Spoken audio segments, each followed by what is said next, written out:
On est vraiment dans une refonte en fait, une déconstruction énorme et totale aujourd'hui. On est vraiment dans une période de transformation, de refonte, de destruction et donc de restructuration énorme. Mais que ce n'est que le début.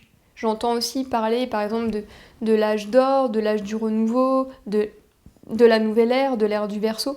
On n'en est qu'aux prémices, on n'en est qu'au balbutiement. C'est demain et en même temps c'est pas demain. On doit passer avant par ce passage un peu délicat d'entre-deux. Il y a toujours un entre-deux, entre une ombre qui est toujours présente et une lumière qui apparaît. Et ben on est dans ce passage-là, on est dans ce goulet pardon d'étranglement. Et forcément, oui, la lumière a déjà gagné, mais c'est quand ? C'est le quand. Et le quand, on n'y est pas, mais rien ne s'est encore vraiment imposé, harmonisé. Donc on passe par cette phase de crise planétaire. Il y a aussi une crise de tous les fondements, je dirais, de cette société dans laquelle on vit. On vit dans une société patriarcale et il y a aussi ces énergies, les forces en fait qui nous accompagnent, qui viennent remettre à l'équilibre ces forces qui nous constituent, cette énergie masculine et féminine, qui viennent remettre en place, ou à la place, en tout cas harmoniser, équilibrer ce jeu-là. Parce que ces forces, avant d'être uniquement dans la société patriarcale, elles sont en nous-mêmes. Est-ce que nous sommes nous-mêmes patriarcales avec nous-mêmes ? Comment utilisons-nous ces forces, ces énergies féminines et masculines en nous ? Comment on va éduquer les enfants avec ces forces-là ? Est-ce qu'on les laisse être dans leur féminin et leur masculin ? Est-ce qu'on leur apprend à employer ces forces et à les harmoniser ? Ça, c'est encore une question. Et aujourd'hui, on voit que le masculin, l'énergie masculine, est beaucoup plus mise en avant et utilisée que l'énergie féminine. Donc il y a aussi ce basculement qui est en train de pousser.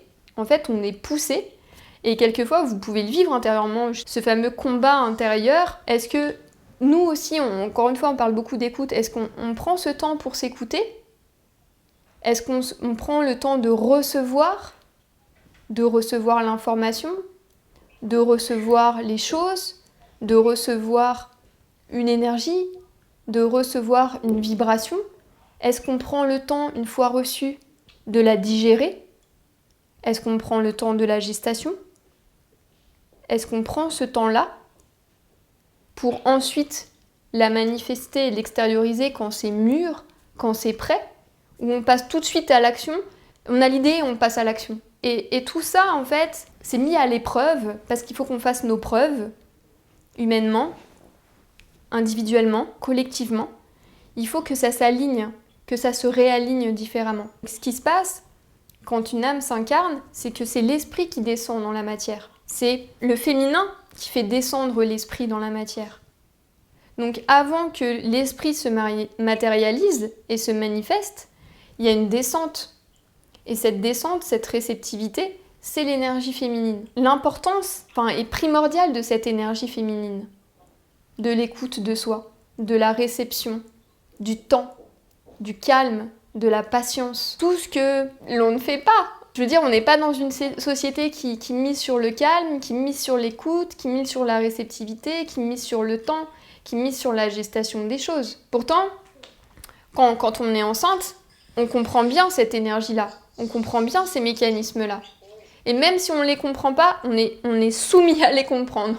On entre dans cette intégration, dans cette compréhension de ce qu'est l'énergie féminine. Donc vous voyez, il y a une refonte complète dans toutes les sphères, intérieures et donc extérieures.